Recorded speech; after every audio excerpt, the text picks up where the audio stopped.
सरकारी योजनाओं को चूना लगा रहा डूडा विभाग। उत्तर प्रदेश सरकार में 2015 में प्रदेश सरकार द्वारा गरीबों के लिए एक बड़ी अच्छी योजना लाई गई, जिसमें गरीबों को छत देने का काम प्रदेश सरकार ने किया।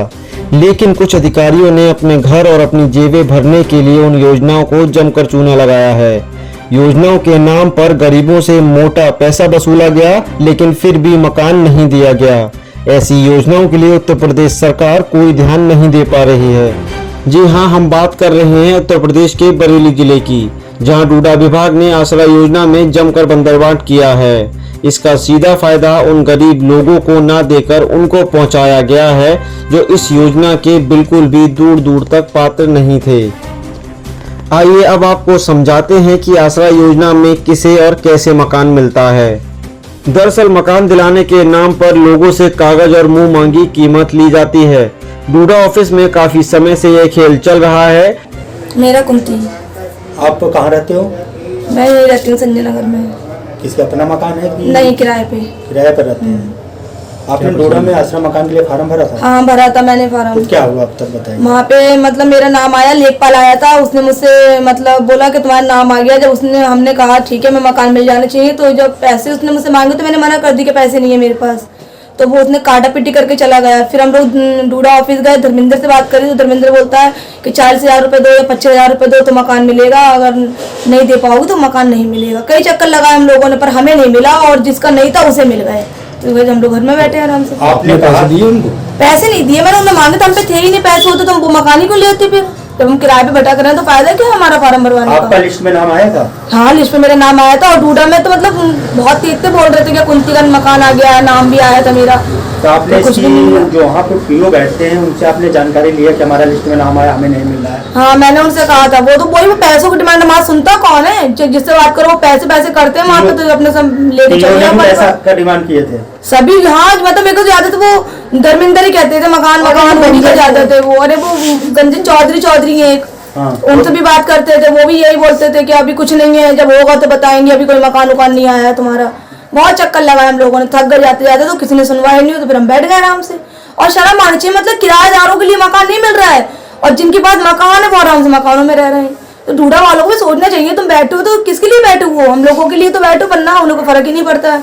जब भी जाओ तो इतने तो ऐट में रहते हैं, यहाँ के प्रधानमंत्री भी इतना ऐट में लोग वो रहते हैं, बात तक करनी पसंद नहीं करते हैं। तो आपसे पैसे धर्मेंद्र जी ने मांगे थे? हाँ, उन्होंने कहा था इतना पैसा दे दो तो मकान मिल जाएगा, चाबी मिल जाएगी।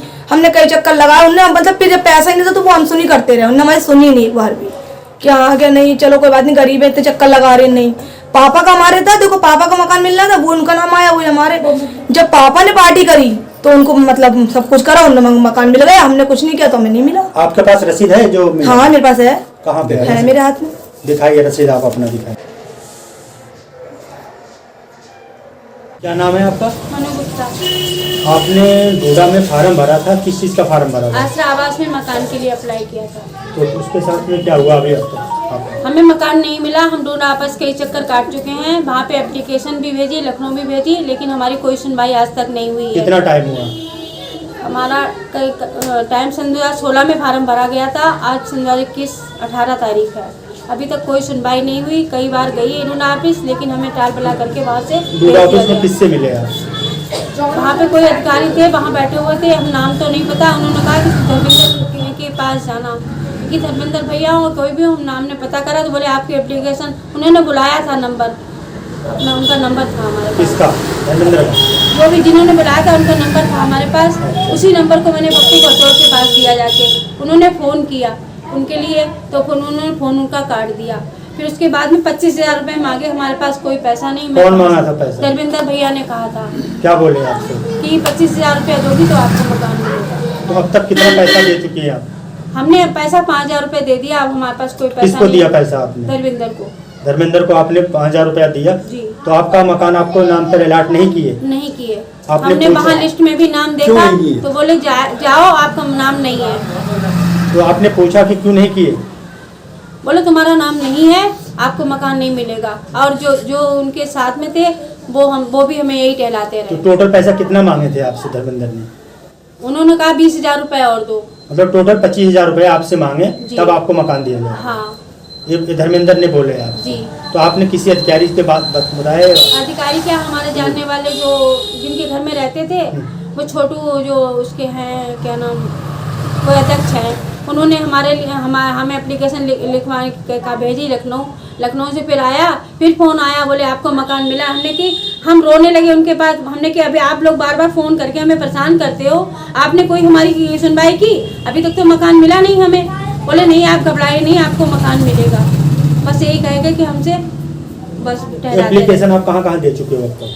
एप्लीकेशन लखनऊ बेचते को कई एप्लीकेशन डूडा ऑफिस में भी दे के आए थे, लेकिन कोई सुनवाई नहीं। डूडा के पीओ ने आपकी बात कुछ सुने कि नहीं सुने? नहीं, हमारी कोई बात नहीं सुनी। आपने बताया कि मैंने पैसा इतना दे दी, कोई हाँ, कार्रवाई नहीं की? हमने कहा था, अंदर जो बैठते हैं हाँ। उनसे कहा था, तो बोले आप कोई पैसा मत दीजिएगा, आपका काम हो जाएगा। उसके बाद भी बताया जाके कि हमने पैसा इतना दे चुके हैं हम, तो बोले कोई बात नहीं, आपको मकान मिलेगा, आप घबराइए मत।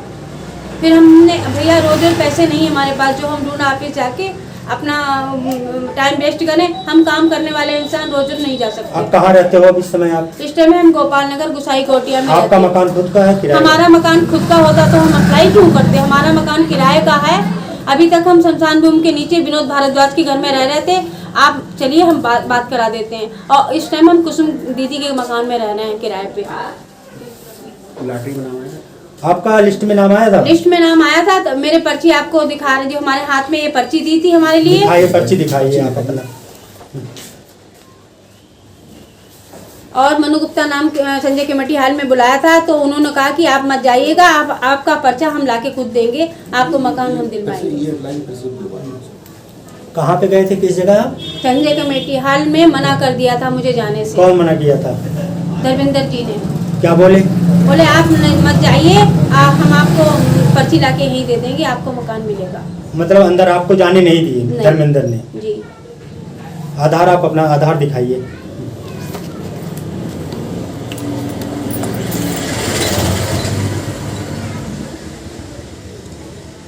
पैसे का लेन देन हो रहा है, वो बहुत पहले थोड़ा सर्वे के टाइम पे ऐसा आज जैसे किसी ने बड़ा मकान, तो उसमें मकान रहता है, टूटा फूटा ये दिखाते हैं, फोटो खींचने गए, उन्होंने कहा कि इतने रुपये से हम तुम्हारा करा देंगे। ये आसरा योजना में? हाँ, अच्छा सर्वे होता है ना इसका? हाँ, सर्वे में गए, किसी ने देखा, मुनीष जाते दूरा से ही सर्वे करने हैं। हाँ, और बन जा रहा है, मुनीष और वाला बैठ रहे हैं, तो इसमें तो पैसा देकर हुआ कि भाई तुम्हारा कहाँ खाना है, इसमें पैसा दे। कितना पैसा लेते हैं, उनको अंदाजा है? जैसे पड़ जाए, जैसे 1 लाख मुँह फाड़ा, 1 लाख रुपए देंगे। दरअसल आसरा योजना में मकानों की संख्या 480 है, जिनमें 264 मकान सीबीगंज के खड़ाहुआ में बने हैं और बाकी के 216 मकान सनैया रानी में, जिसमें कमरे 3,75,000 रुपए की लागत से बने हैं, जिनमें ज्यादातर मकान या तो खाली हैं या तो फिर किराए पे चढ़े हुए हैं, जिसके किराएनामे भी लोगों के पास मौजूद हैं। और काफी लोग ऐसे हैं जिन्होंने काफी पैसे देकर मकान लिए हैं। जिनका मकान, उनका मतलब असली है। इसमें हमारा बेटा रह रहा है, शादीशुदा है, उसके बच्चे हैं। किरायानामा किरायानामा है सर, इस समय मिल नहीं रहा है। ये बेलापुर के निवासी हैं? जी, ये किसी फ्लैट में रह रहे हैं। ये फ्लैट में रह रहे हैं? है इसी में रखकर जल्दी में नहीं। शपथ पत्र पूर्वक घोषणा करता करती हुई जिले के नगरीय विकास अभिकरण डूडा योजना अंतर्गत पात्र पाए गए लाभार्थियों को लॉटरी के द्वारा आवास आवंटन हेतु आपके द्वारा उपलब्ध कराई गई सूची के क्रमांक 1660/2174 पर आसरा योजना खड़ाहुआ जिला बरेली में एक आवास प्राप्त का लाभार्थी हूँ। अच्छा, मैं CNDS यूनिट 49 उत्तर प्रदेश जल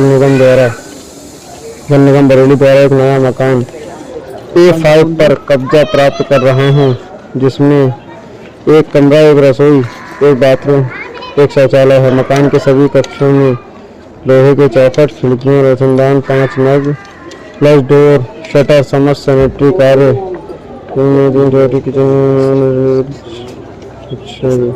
मैं अपने मकान का आज दिनांक 2/9/2020 को कब्जा प्राप्त कर रहा हूँ। मैं अपने मकान का निर्माण कार्य से पूर्णतः संतुष्ट हूँ। आज के बाद मकान में होने की हानि के लिए मैं स्वयं जिम्मेदार रहूँगा। बलबीर सिंह। एक बलदेव सिंह। हाँ तो सर 1200-200 रुपये बढ़ा दिए सर। 1200 रुपये? पिछले अच्छा 1200 रुपये बढ़ा दिए, 200 रुपये बढ़ा दिए। पहले 1000 रुपये ले रहे थे। हाँ। कौन दे रहा है? ये बलदेव सिंह जी हैं। एक बेटा है हमारा, उनके बेटे किराए पे दे रखा है, उसका शायद एग्रीमेंट भी कर रखा है ना? एग्रीमेंट है सर हमारे पास, इस समय मिल नहीं रहा है, कागज में नहीं रखा है। देख लो मिल जाएगा। अभी तो हम ये क्या है, ये वाला जो फोटो स्टेट है इनका मकान मालिक का फोटो सब कुछ है। ये तो नहीं है।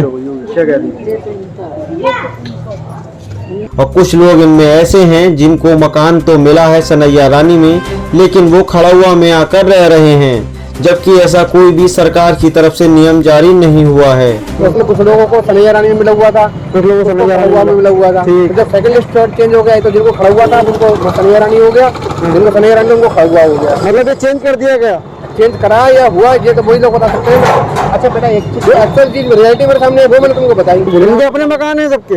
इन दोनों के। इन दोनों के। और ये एफएफ क्या है? ये किसी और का आवंटन हुआ है जो रह रहे हैं इसमें जबरदस्ती। अरे जबरदस्ती रह रहे हैं? बिका है ये कुछ भी है जो दोनों रह रहे हैं, मकान बिका नहीं है। हाँ तो बेकार ही होगा फिर वो। और क्या? अब आपको बताते हैं कि आखिर यह धर्मेंद्र सिंह है कौन, जिसे आसरा योजना का इंचार्ज भी कहा जाता है और डूडा ऑफिस का एपीओ के नाम से यह आदमी प्रसिद्ध है। दरअसल 2013 से पहले किसी योजना के तहत धर्मेंद्र सिंह डूडा में आया था। जब वह योजना खत्म हो गई तो इसका काम भी खत्म हो गया था, लेकिन सूत्रों से पता चला है कि धर्मेंद्र सिंह डूडा विभाग से हाई कोर्ट में केस लड़ रहा है। उसी धर्मेंद्र सिंह को डूडा के पीओ शैलेंद्र भूषण ने आसरा योजना का इंचार्ज बना रखा है, जो कि एपीओ के नाम से प्रसिद्ध है। इन सब बातों की जानकारी लेने जब पत्रकार पीओ डूडा शैलेंद्र भूषण के पास पहुंचे तो शैलेंद्र भूषण ने पत्रकारों से बेतहाशा बदतमीजी की और उठकर वहां से भाग खड़े हुए। आप बंद नहीं कर रहे हो? आप एक बात बताइए। नहीं, आपसे बात कर रहे हैं। आप बंद कीजिए। आप नहीं कैमरे पे बात, आप ऐसे कैमरे पे बात नहीं करेंगे। नहीं आप इस बारे में बात मत कीजिए। आप हमें इस बात को बताइए, आप कैमरे पे क्यों नहीं बोलना चाहते? इसीलिए नहीं बोलना चाहता। कितनी बार कहूं? अरे तो जवाबदेही हम आप बता रहे हैं ना, इसलिए नहीं बोलना चाहता हूं। जवाबदेही तो आपकी बनती है। जवाबदेही पूरी आप लिख के पूछिए, हम जवाब देंगे। तो लिख के क्या सर, आप कोई हम लिखा पढ़ी में आपका जवाब देंगे। लिखा पढ़ी में हम उच्च अधिकारियों से पूछ सकते हैं। नहीं आप रूप से पूछ सकते हैं। हम भी इस ऑफिस के हम भी जो है सर्वे सर्वा हैं जी। आप हमसे लिखा पढ़ी में पूछिए, हम एक एक चीज का जवाब देंगे। तो लिखा पढ़ी में सर आप जो इंटरव्यू लेते हो उसको मसालेदार बना के उसमें से हमारी चीजें काट के निकाल देते हो, वो मुझे कतई गवारा नहीं है। तो जो ऐसा करता होगा हमें नहीं पता किसकी बात कर रहे हैं। हम बस सीधे साधे 3-4 सवाल पूछना चाहते हैं आपसे। आप सर अपनी जिम्मेदारी से भाग रहे हैं। नहीं भागने का आप लिखा पढ़ी पूछिए। नहीं सर आप जिम्मेदारी से भाग रहे हैं। आसरा योजना के तहत खड़ाउआ में बने आसरा योजना के मकानों की पड़ताल की गई, तब पता चला कि वहां 264 में से 50 से 60 परिवार ही रह रहे हैं, जिनमें कुछ किराएदार हैं। बाकी के बचे मकानों में वे लोग ताला डाल गए हैं जिनके अपने मकान बरेली शहर में या उसके आसपास के जिलों में बने हुए हैं। वहां के लोगों ने बताया कि यहां लोग बड़ी बड़ी गाड़ियों में आते हैं और किराया लेकर चले जाते हैं। जो मकान यहां किराए पर चढ़े हुए हैं उनका किराया 1000 से 1200 रुपए तक फिक्स है, जिनका किराया नामा भी बना हुआ है। 12 लोग रह रहे, एक सेकंड, 12 2 3 4 यहाँ रह रहे, 3 हम यहाँ रह रहे। ब्लॉक में पूरे में 7 लोग रह रहे। सब लोग एक ब्लॉक में कितने मकान है? 24 कमरा हमारे में भाई। 24 कमरे, 24 कमरे, 7 लोग रह रहे। बस 7 लोग रह रहे हैं वहाँ पे। और बाकी लोग जो है सबकी ताला पड़ा, सबके ताला पड़ा। लोग आते हैं इसमें 7-8 लोग। हाँ एक हमारे बराबर में रहते, 8 लोग रह रहे। समझ लो इस ब्लॉक में 8 लोग रह रहे, बाकी सब खाली। ऐसे अब घेर के ताले तोड़ के बहुत लोग रह रहे। ऐसी करके खाली कराओगे जो खेते गरीब लोग हैं उनके सही के अलावा ताले तोड़ के लोग रह रहे हैं घेर घेर के।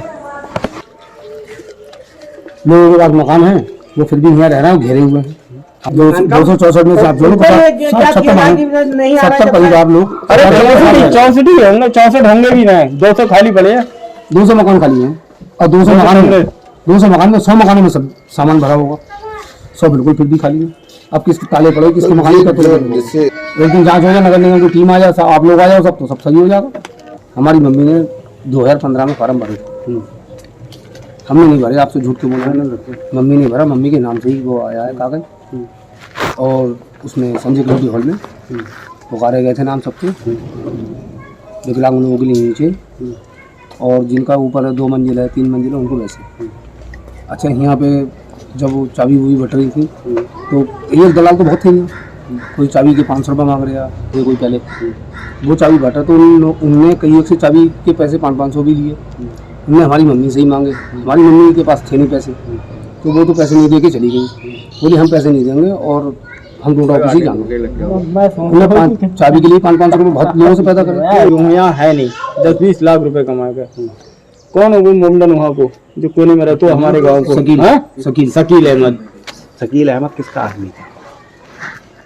डूंडा, पूरे जमाने को उसने चूतिया बनाया था। डूंडा का ऑफिसर हूँ, डूंडा में बैठता हूँ मैं। जैसे आप आए, सही है, आपको रूम की जरूरत है तो 65 गज में है जो एक रूम बना हुआ, 65 गज में नहीं,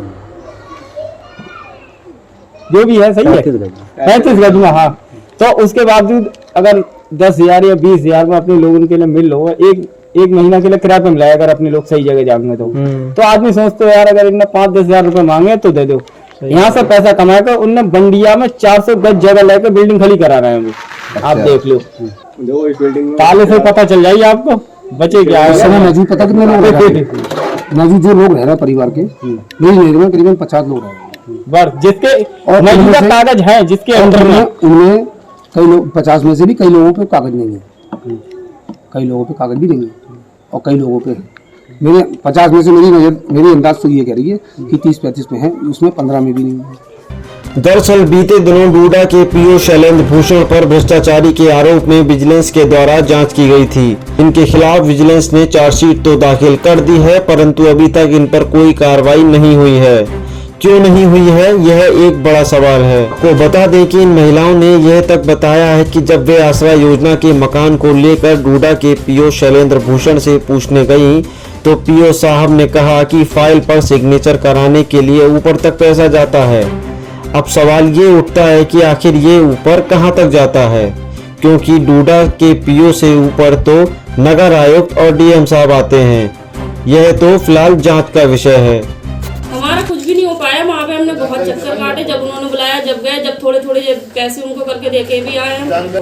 वहाँ पे कई एक लोग थे, जैसे धर्मिंदर हैं, चौधरी हैं, कभी जो भी हुए हमारे कहने, कभी 500 कभी 1000 ऐसे कर करके दिया। वो लोग इकट्ठे मांग रहे थे, इकट्ठे हमारे पास थे नहीं, वो 25,000 मांग रहे थे हमसे। वो बोले धर्मिंदर हैं, चौधरी बोले ऐसे करके होंगे, और एक फेरे तो हम वो बड़े वाले जो थे उनके कने भेजा, बोले ऐसा काम नहीं होता है, सब में ये ऐसे थोड़ी ना होता है, साइन वगैरह कराने पड़ते हैं, बहुत भागदौड़ करना पड़ती है, ऐसा काम थोड़ी ना हो जाता है। मुझे लगभग मुझे लगे 4-5 साल से ज़्यादा ही हो गए, नहीं मिला बुलाया मुझे 1-2 महीने पे, जब मैं गई काम, जब मैं जरी का काम करती हूँ, मेरे घर वाले भी नहीं है, 10-20 साल हो गए उनको खत्म हो गई। नहीं, मैं मैके में रहती हूँ। मैके में मेरी 5 बहन है, 4 भाई हैं, एक भाई की शादी हुई, मेरे बाप को 20 साल हो गए खत्म हो गए, एक मेरे पास कोई साल। मेरा एक लड़का, वो भी 6 महीने बाद मेरे घर वालों से खत्म होने की पैदाश हुई उसके, मगर इलाज में बहुत पैसा लगा, उसके गुर्दे खराब थे पैदाशी। मैंने ये जोड़ा तो नहीं, मगर जब मेरा जरी का बच जाता था, जब थोड़े करके मैं दियाती थी। हाँ, इंक्वायरी वाले जब भी आए, जब उनको दिए, कभी 500 कभी 1000, वो कह रहे नहीं आपका काम बिल्कुल 1 नंबर पे कराएंगे, हम 1 नंबर पे कराएंगे। हमने किसी से मांगे कुछ करा, मगर उन लोगों को भी दिए, डायरेक्ट फोन पे बात करा दी थे। हाँ बोले हाँ इनका काम कर दो और क्या नाम, इनका काम 1 नंबर हो जाएगा। मतलब हम आगे नहीं बढ़ाएंगे, लिस्ट आगे नहीं बढ़ सकती आप, धर्मेंद्र बोले। हाँ, जब लिस्ट आगे नहीं बढ़ेगी, जब हम पहुँचाएंगे सारी लिस्टें जब भी पहुँचाएंगे। चौधरी और वो सब हैं तो एक ही जैसे। चौधरी बस ये कहते थे मिल जाएगा। आखिर टाइम में जब हमने उनके कहना फोन करा, हम वहाँ पे बैठे कि हमारी पर्ची नहीं निकल रही, बोले हम बाद में करा देंगे सारा काम। जी करा आगे को अगर कोई होती है तो पहले आपका काम करा देंगे। नहीं, मैं गई नहीं, फिर मेरा जब काम ही नहीं हुआ, फिर मैं हुआ क्या करती जाकर। आसरा योजना घोटाले मामले में नगर आयुक्त अभिषेक आनंद ने 5 लोगों की टीम गठित कर जांच के आदेश दे दिए हैं, मगर यह जांच कब तक पूरी होती है, यह एक बड़ा सवाल है। आसरा योजना घोटाले से संबंधित सवाल जब नगर आयुक्त अभिषेक आनंद से पूछे गए तो नगर आयुक्त साहब सवालों से बचते नजर आए। देखिए, आसरा योजना में आवंटन लॉटरी के माध्यम से होता है। जो लोग आवेदन करते हैं, आप लोग द्वारा ये संज्ञान में लाया गया है कि संभवतः कुछ लोग जिनका अलॉटमेंट हुआ है उन लोगों ने किसी और को दे दिया है। तो इस प्रकरण के लिए हम लोगों ने एक जांच टीम बनाई है नगर निगम के अधिकारियों की, ये वो मौके पे जाके जांच करेगी। यदि कोई ऐसा प्रकरण संज्ञान में आता है, ये पुष्टि होती है कि कोई अलॉटेड आदमी ने अपना मकान दे दिया है किसी और को, तो इस पे संबंधित जो भी जिम्मेदार होगा उस पर हम कार्रवाई करेंगे। सर उसमें कुछ मकान ऐसे हैं जो किराए पे हैं और हाँ नहीं, वो बता दिया मैंने, वही प्रकरण की जांच करेगी टीम। सर एक सवाल मेरा और था कि सर डोडा में 2013 में एक व्यक्ति थे, ये जानकारी मुझे नहीं है 2013 में। उत्तर प्रदेश सरकार के मुख्यमंत्री योगी आदित्यनाथ भू माफिया और अपराधियों के खिलाफ तो बुलडोजर वाली कार्रवाई लगातार कर रहे हैं। ऐसे मामलों में उन अपराधियों के खिलाफ कार्रवाई क्यों नहीं की जाती जो सरकार का नाम बदनाम करने में जरा भी नहीं चूकते। अब सवाल ये उठता है, क्या योगी जी का बुलडोजर ऐसे भ्रष्ट अधिकारियों के खिलाफ कब चलेगा।